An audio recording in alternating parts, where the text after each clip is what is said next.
El olor a mezquite húmedo flota por el campamento de montaña, denso, dulce y ligeramente amargo, adherido a la garganta como si la noche misma respirara humo.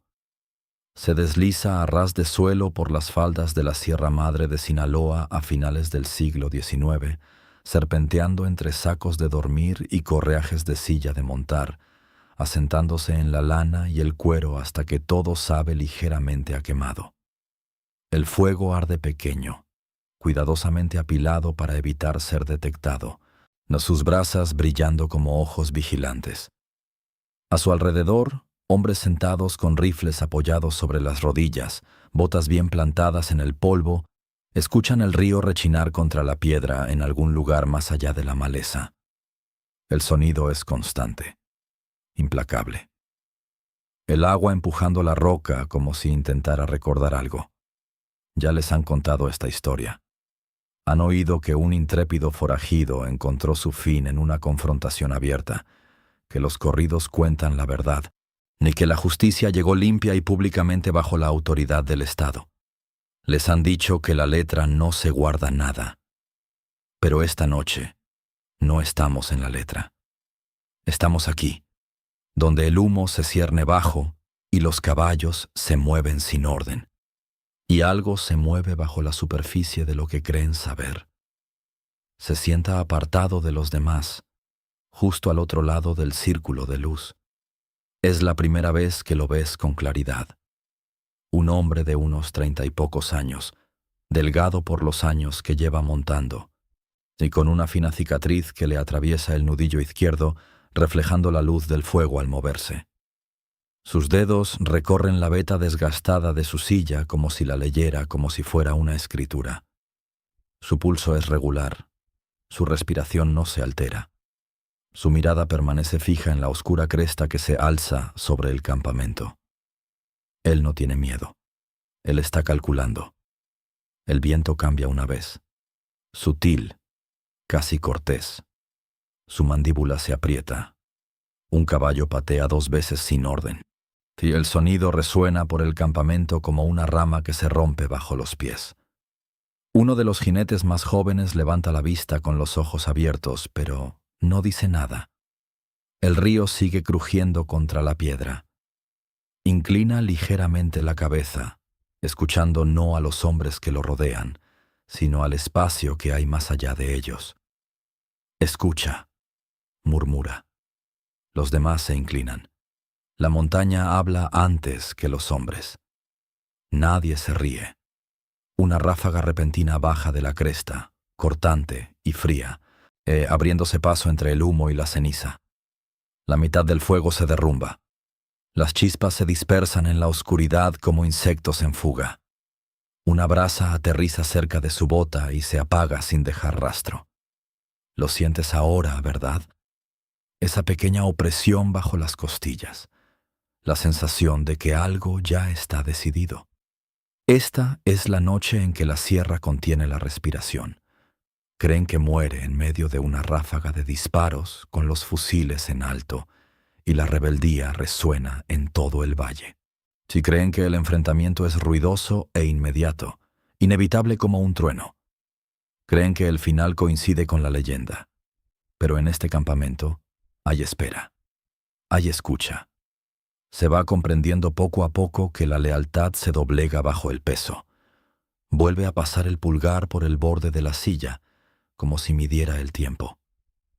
Conoce las rutas a través de estas colinas mejor que cualquier hombre enviado a cazarlo.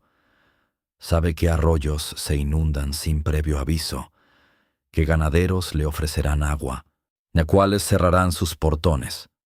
Sabe cuánto tardan las botas federales en cruzar la cresta inferior, y sabe que están más cerca de lo que deberían. Él no dice esto en voz alta. Los hombres alrededor del fuego evitan su mirada. No por miedo, sino por algo más pesado. Uno cambia de posición su rifle. El metal repiquetea suavemente contra la madera. Otro se limpia las palmas de las manos en los pantalones, aunque la noche es fresca. El viento cambia de nuevo. Desde la maleza más allá del campamento se oye un sonido. No es fuerte, no es dramático. solo la leve compresión de la grava bajo el peso. Botas. No muchos. Suficiente. El humo se disipa mientras el fuego lucha por reavivarse. La oscuridad más allá del círculo de luz se espesa. Se puede sentir cómo se inclina la balanza, aunque no se ha disparado ni se ha dado ninguna orden. Se levanta lentamente, sin tomar el revólver que lleva en la cadera. Su mano descansa en la silla una última vez, presionando el cuero como si sellara algo en su interior. Su voz es baja. Quédate donde estás. Nadie se mueve. Las botas que se acercan no tienen prisa. No necesitan hacerlo. Se les ha dicho que la justicia llegó limpia y pública, que el Estado lo confrontó en terreno abierto y ganó solo por la fuerza. Pero aquí, entre esta humareda que se disipa, se puede percibir algo más en desarrollo. Un acuerdo roto. Una palabra retirada. Una decisión tomada antes siquiera de que se levanten los fusiles. La ráfaga que apagó la mitad del fuego no fue casual. Las ancianas de los pueblos dirían más tarde que la montaña avisa si sabes escuchar. No lo decían en voz alta. Lo decían mientras amasaban, con la vista fija en las manos. Decían que el viento viene primero. Las botas se asoman al borde de la luz del fuego. Las sombras se extienden largas y distorsionadas sobre el polvo. El río sigue moliendo. Los caballos tiemblan bajo las riendas. Él no da un paso atrás. Él no da un paso adelante. Él simplemente espera. Y mientras la última brasa en el corazón del fuego parpadea, encogiéndose sobre sí misma, el nombre que viajará a través de las cantinas y a través de las generaciones se posa en el aire como ceniza.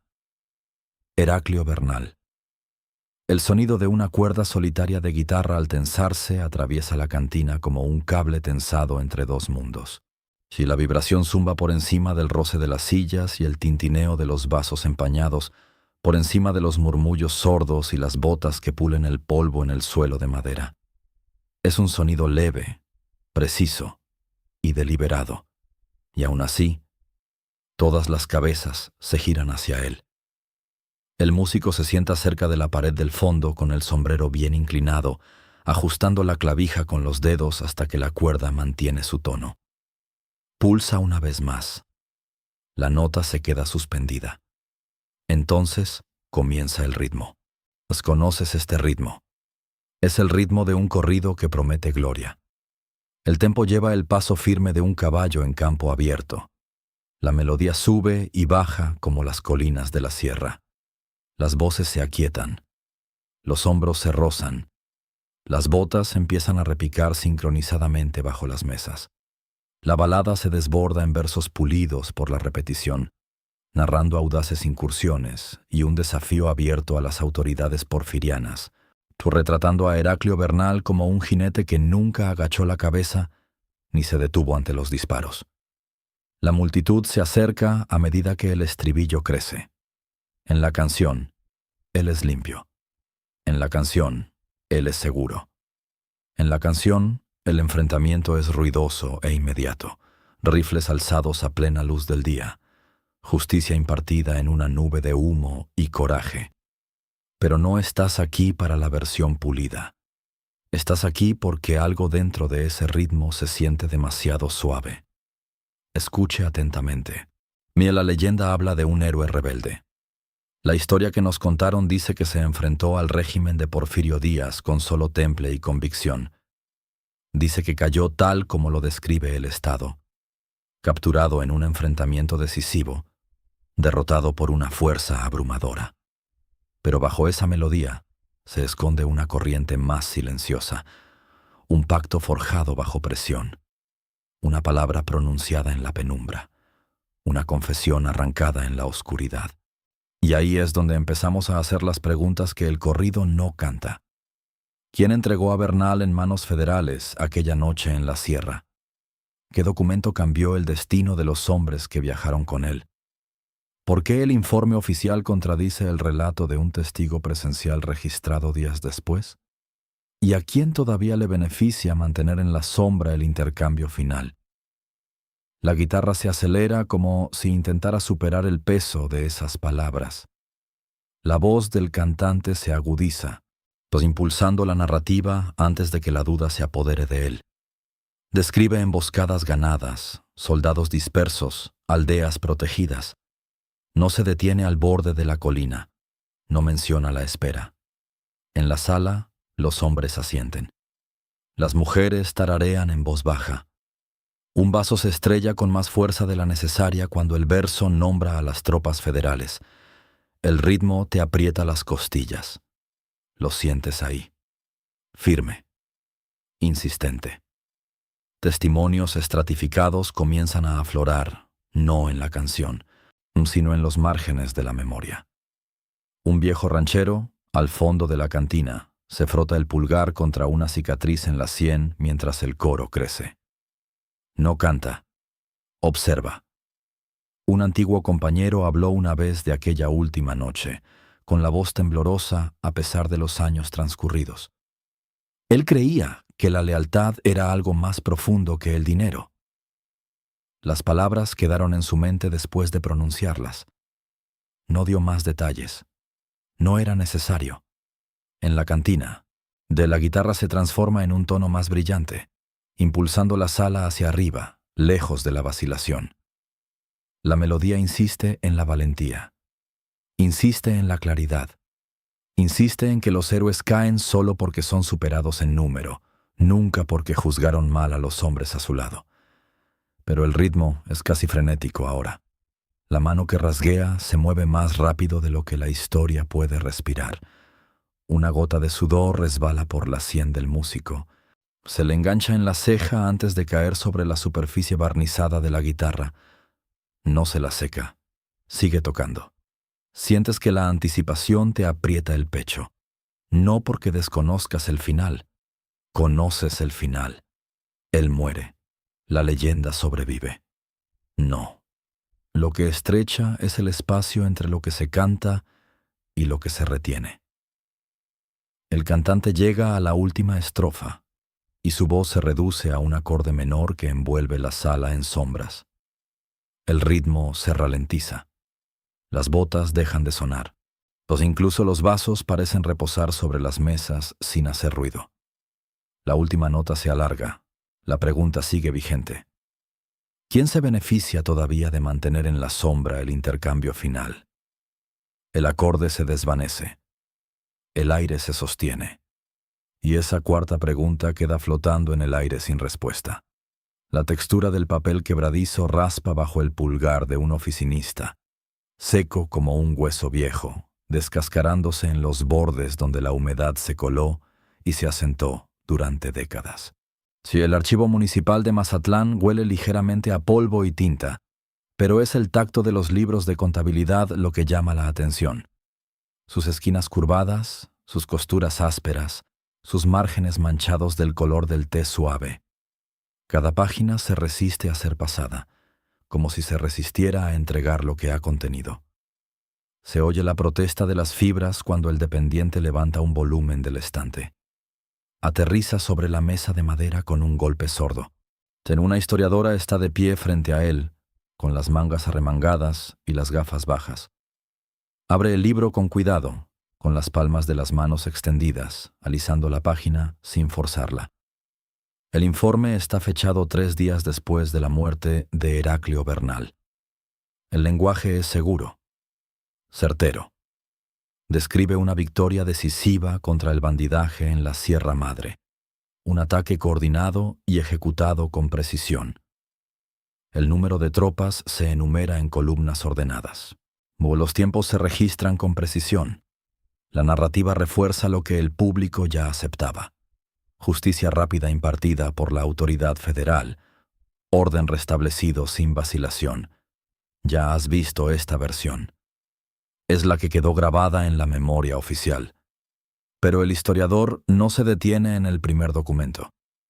Coge una segunda carpeta, más fina, atada con un cordel descolorido. La esquina superior está medio quemada, ennegrecida por el borde, y como si alguien hubiera intentado borrarla y se hubiera arrepentido.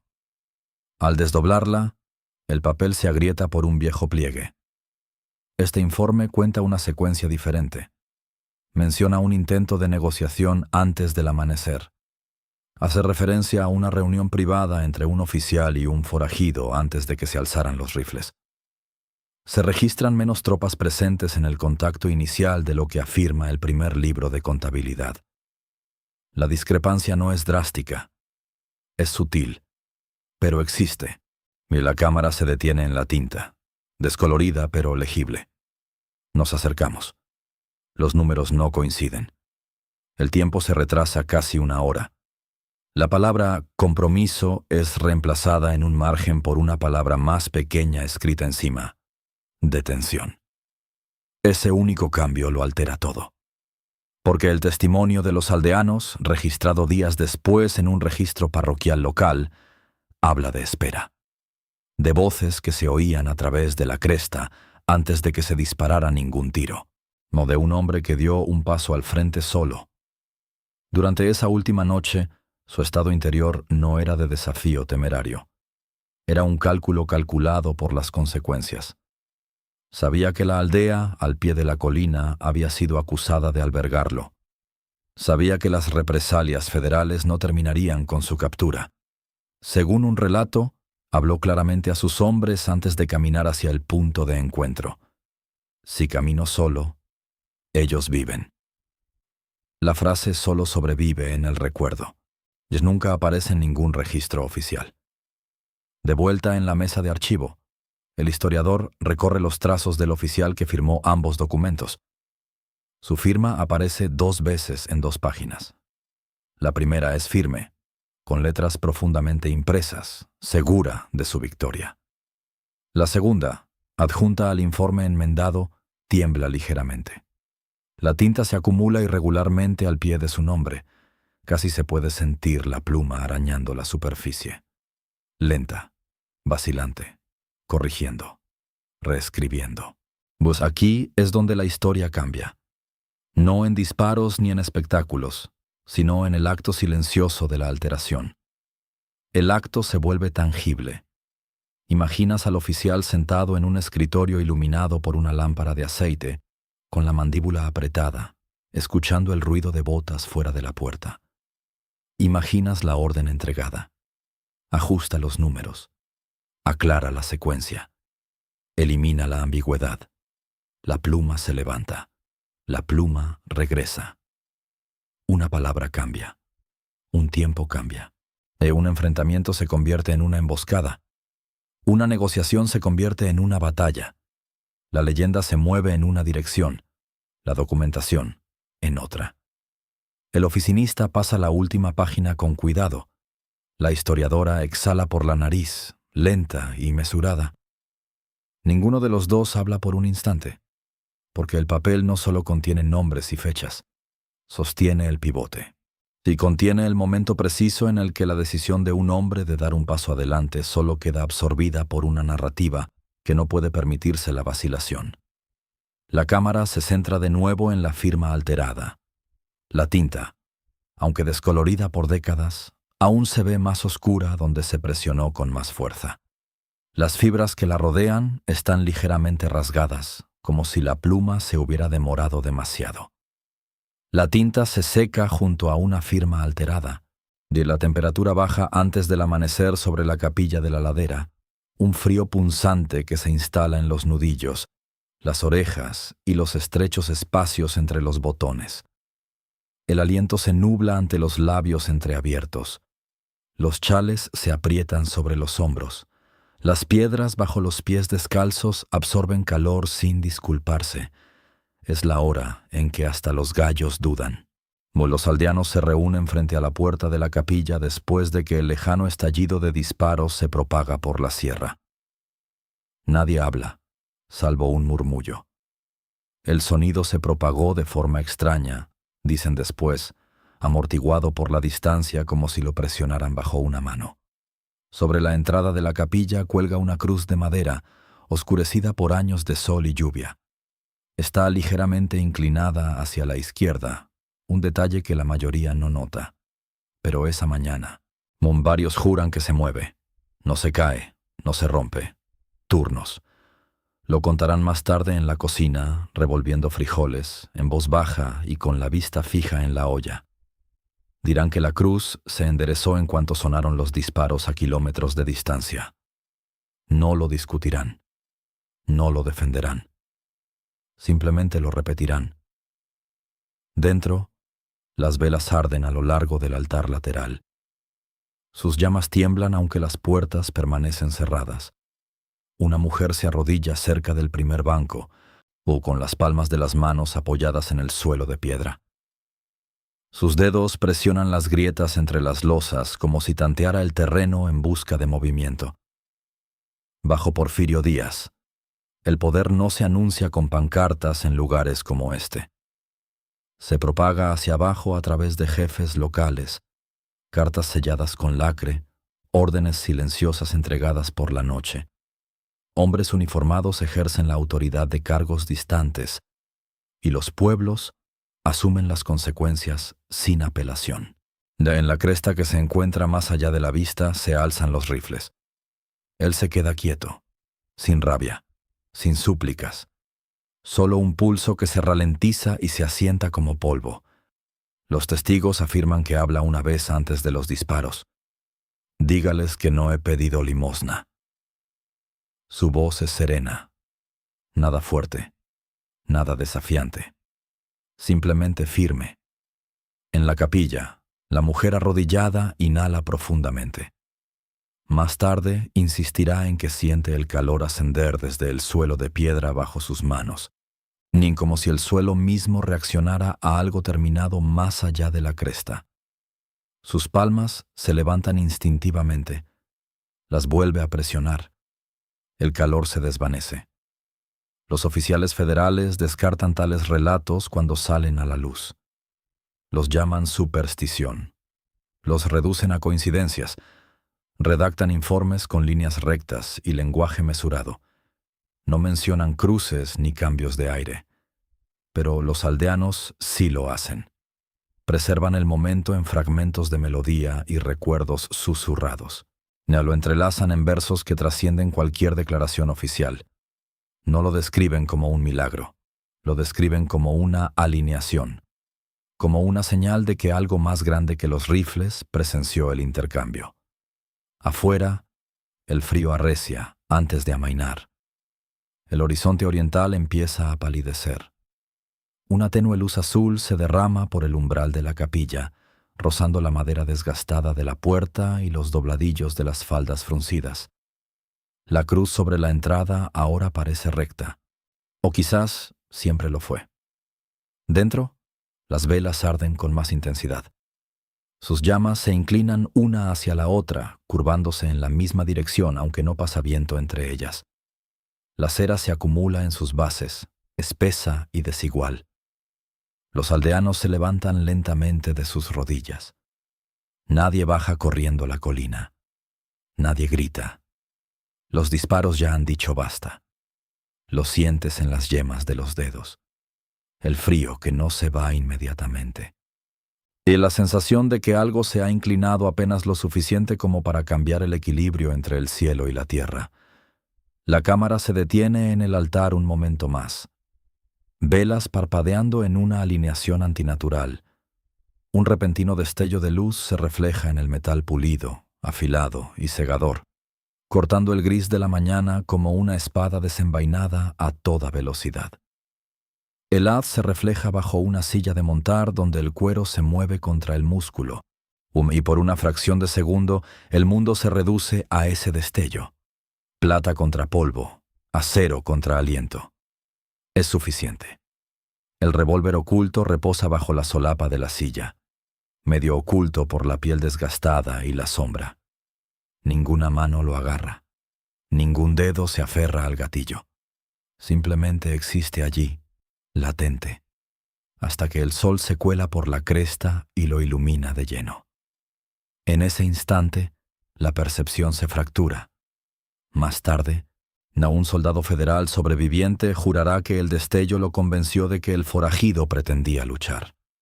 Dirá que vio el destello y reaccionó como cualquier hombre entrenado.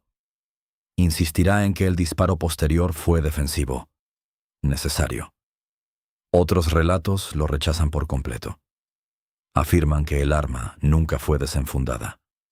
Dicen que permaneció escondida bajo el cuero, olvidada en la tensión de la negociación. Dicen que los rifles dispararon antes de que alguien se acercara. La luz no miente, pero sí distorsiona. Ya sabes con qué facilidad el ojo completa el resto de una historia, una vez que cree haber visto el peligro. En la cima, se mantiene erguido, con la mirada fija. Observa el cambio de postura de los soldados. Ve cómo la línea de fusiles se ajusta. Comprende de inmediato el efecto del destello. La traición ya estaba presente. Ahora tiene justificación. Su estado interior no se fractura con la luz. Se asienta.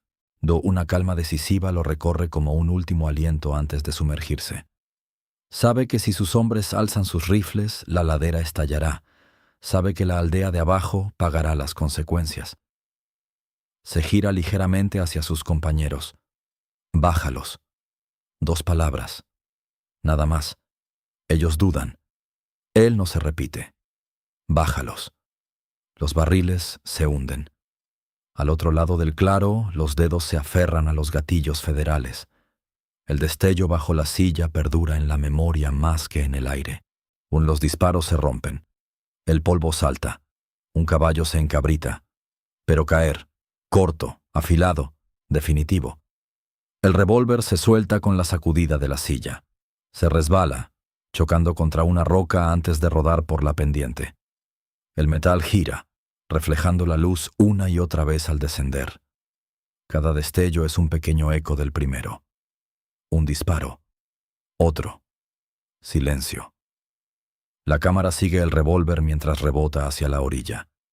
La corriente corre rápida por las lluvias recientes, y marrón e inquieta. El arma impacta la superficie, levantando un breve arco de agua antes de hundirse. Por un instante, la luz del sol penetra el agua. El metal brilla bajo la superficie, visible a través de la agitación y el limo. Entonces, la corriente cambia. El barro nubla el marco. El destello se desvanece. Un río que se traga el destello. Años después, los músicos se apoderarán de esa imagen y la convertirán en leyenda. Los revivalistas del corrido, con trajes planchados y auriculares de estudio, se detendrán en la estrofa que describe el destello, amplificándola con una pausa dramática. Un cantante conocido graba la canción a medianoche y se niega a atenuar las luces del estudio, alegando que necesita luz en la sala solo para esa línea. Otro agarra el pie del micrófono con tanta fuerza durante el estribillo final que sus nudillos palidecen, como si estuvieran agarrando el metal mismo. Y vinculan la imagen de Bernal a un linaje de íconos rebeldes, hombres que se enfrentan a los fusiles sin pestañear.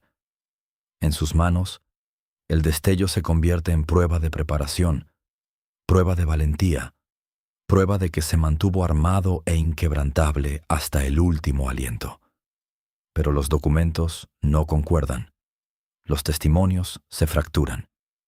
La ladera no ofrece repetición. Quedas entre la admiración y la sospecha, con la mandíbula apretada y sin saber si el destello revela intencionalidad o un simple accidente. Si la luz expuso acero o una excusa fabricada.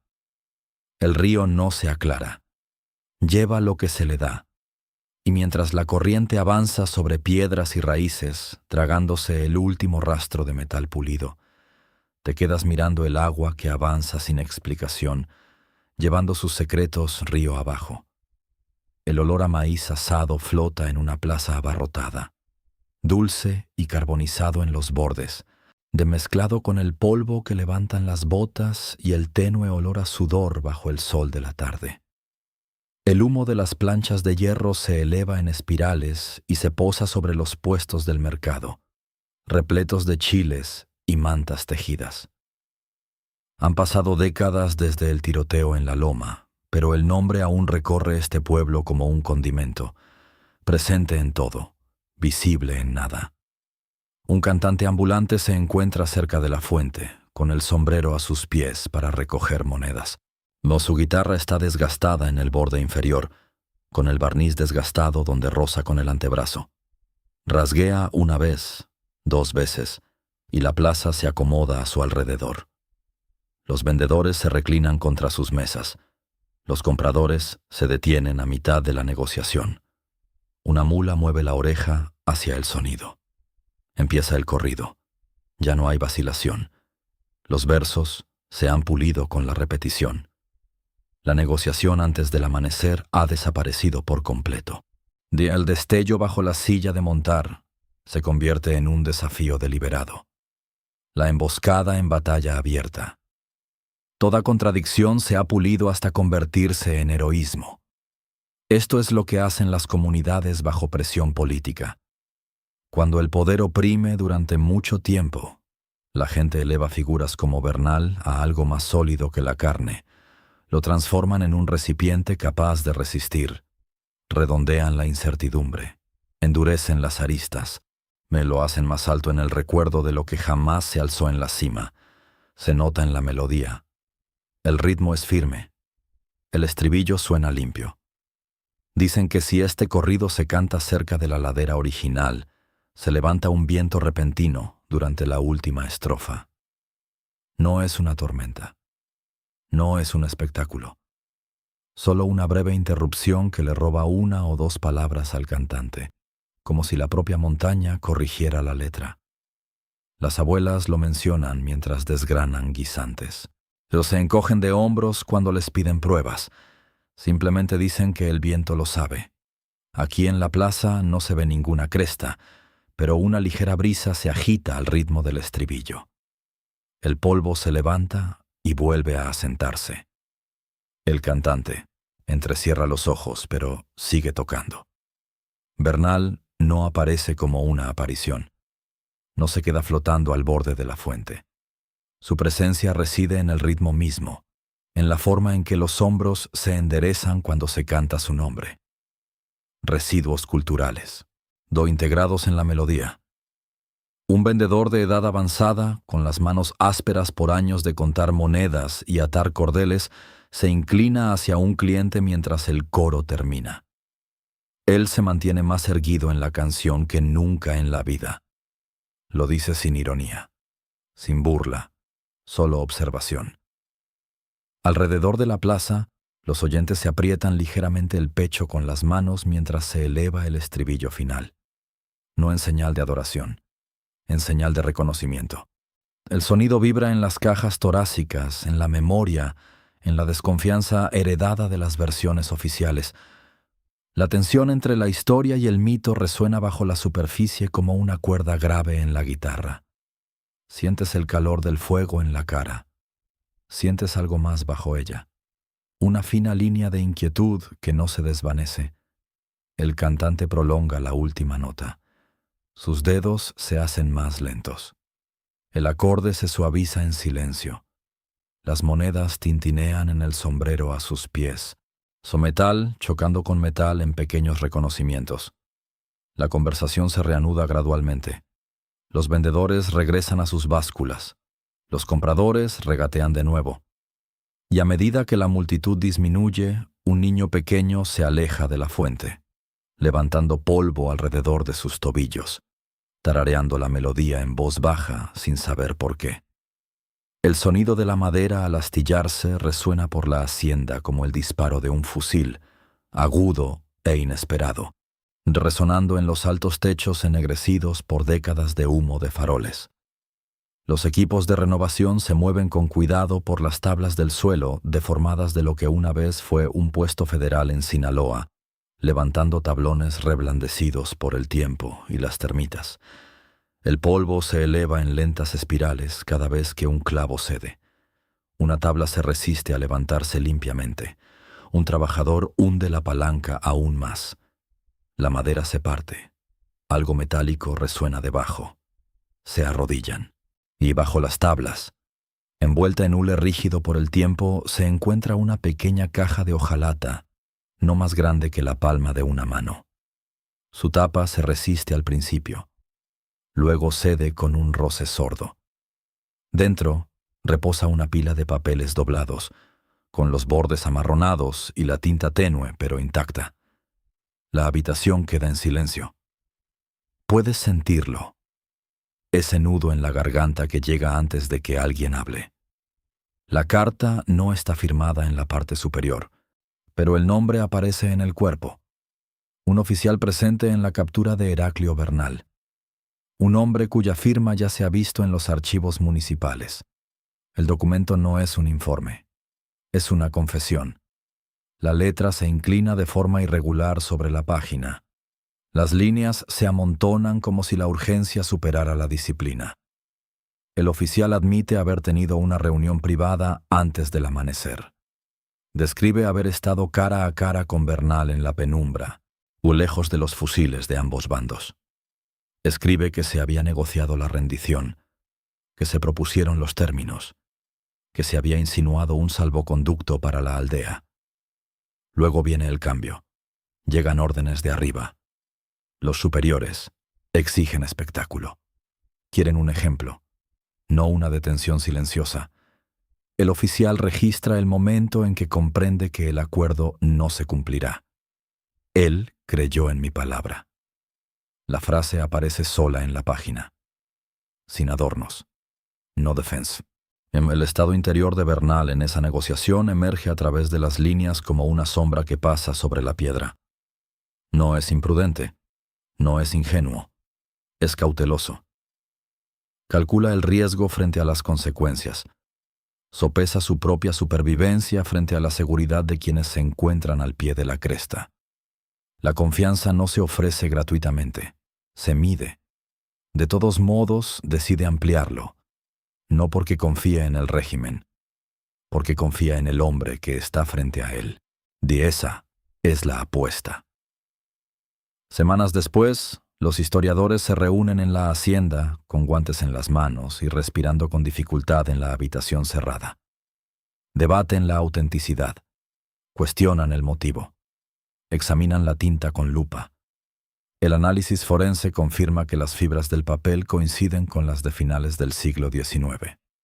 La composición de la tinta coincide con los materiales utilizados durante el Porfiriato. La sala se vuelve más silenciosa con cada verificación. Los pasajes se leen en voz alta. Las palabras contradicen los archivos oficiales. Contradicen la narrativa limpia de la confrontación. Confirman vacilación. Confirman reversión. Confirman una traición moldeada no por el caos, sino por la instrucción. Un descendiente del oficial permanece al borde de la reunión, con los brazos cruzados y la mirada fija en las tablas del suelo, ahora retiradas. Cuando se le pide su opinión, niega con la cabeza. No tengo nada que añadir. Él da un paso atrás. El silencio se instala espeso como el polvo. Este descubrimiento redefine la comprensión, pero no resuelve todos los hilos. No aclara quién sugirió primero la reunión. No revela si Bernal percibió el cambio antes de que se produjera. No explica por qué el oficial decidió escribir la confesión y ocultarla bajo tablas en lugar de publicarla. Algunas verdades se registran sin expectativa de perdón. Una grabadora digital reposa sobre la mesa mientras un historiador lee las últimas líneas en voz alta. Su pequeña luz roja parpadea constantemente, grabando cada sílaba para la posteridad. El aire vibra con el tenue zumbido eléctrico de los equipos modernos dentro de una habitación construida para lámparas de aceite y órdenes susurradas. La última frase está dicha. Él creyó en mi palabra. El historiador inhala para continuar. La grabadora se apaga a mitad de la respiración. La textura de la piedra fría presiona las yemas de los dedos en la tumba de Bernal, lisa en algunos puntos, áspera en otros, donde décadas de manos han trazado las mismas letras talladas. El grabado es superficial ahora, suavizado por el clima y el tacto. El polvo se acumula en las ranuras de su nombre. Al pasar el pulgar por encima, se acumula arenilla bajo la uña. El cementerio se encuentra justo al otro lado del pueblo, donde la sierra comienza a ascender lentamente. La luz del mediodía se derrama sobre la lápida. tan brillante que obliga a entrecerrar los ojos. No hay ningún gran monumento aquí, ninguna estatua imponente, solo piedra, sol y el suave murmullo del viento que atraviesa la hierba seca. Hemos caminado entre humo y archivos, a través de capillas y mercados, entre suelos astillados y corrientes fluviales. Hemos seguido destellos de luz y líneas de tinta. Hemos escuchado el corrido crecer y lo hemos visto suavizar la contradicción hasta convertirla en certeza. Y aquí, en la piedra, todo se asienta. La memoria pública rara vez se moldea solo con pergaminos. Se doblega bajo el peso del poder. Se ajusta a las necesidades de quienes ostentan la autoridad el tiempo suficiente para grabar su versión en actas. Los informes se firman, las cifras se ajustan. El lenguaje se refina hasta que desaparece la vacilación. Esa es la lección política. De cuando las autoridades escriben una narrativa, hay que preguntarse quién se beneficia de la versión preservada en tinta y piedra. No porque todos los documentos mientan, sino porque todos sirven a alguien. La lápida no argumenta, no defiende. Simplemente lleva el nombre: Heraclio Bernal. Los visitantes llegan a intervalos cortos. Una mujer coloca 3 cempasúchiles en la base. Su aroma es tenue, pero persistente en el calor. Un ranchero se quita el sombrero y permanece en silencio. Un trozo de papel doblado se encuentra metido en una grieta cerca del borde inferior. Monedas descansan contra la piedra, calientes por el sol. La lección personal pesa más. La lealtad se siente sólida cuando se ofrece. Se siente como el suelo bajo tus botas. Pero cuando las promesas cambian bajo presión, ese suelo puede tambalearse. Un hombre confió en la penumbra porque calculó que otros podrían vivir si él lo hacía. Su garganta no se apretó cuando se alzaron los rifles. Se apretó antes, o cuando percibió que el viento cambiaba y optó por creer de todos modos. La confianza es una apuesta. Siempre lo ha sido. La lección cultural resuena como un estribillo. Las canciones preservan la identidad, llevan nombres a través de valles y generaciones. Recuerdan a las comunidades quiénes son cuando las instituciones intentan definirlas de otra manera.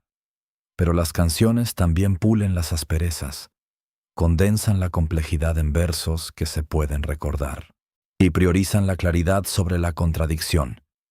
Y usted, el oyente, comparte la responsabilidad. Hay que preguntarse qué se ha suavizado, qué se ha omitido, qué se ha transformado de la vacilación en heroísmo en aras del ritmo. El nombre de Bernal resuena pesado pero luminoso bajo la luz del sol. Ni santo ni villano, ni mármol, ni mito, humano. Puedes imaginarlo de pie en esa cresta otra vez, no como una leyenda, no como un símbolo, sino como un hombre que sopesa los resultados en los segundos previos a que la elección se convierta en consecuencia. Un hombre puede entrar en la historia, os digo ahora, pero la historia puede elegir un jinete diferente. El viento sopla por el cementerio, rozando la hierba en una suave ola. No es dramático, no se anuncia. Simplemente pasa, como el viento. Una última visitante presiona la palma de la mano contra la piedra y cierra los ojos. No habla. Tras un instante, retrocede, no dejando atrás la calidez de su tacto. La cámara empieza a alejarse por un estrecho sendero que conduce desde la tumba hacia la sierra ascendente. La luz del sol inunda el encuadre, pálida y firme. La lápida se hace más pequeña. El pueblo se aleja. Las montañas esperan como siempre. No hay acorde final. No hubo ningún veredicto emitido desde arriba. Solo el peso que llevas ahora, firme, mesurado, vivo con preguntas que se niegan a asentarse perfectamente en una canción. Pasos que se alejan por un camino iluminado por el sol.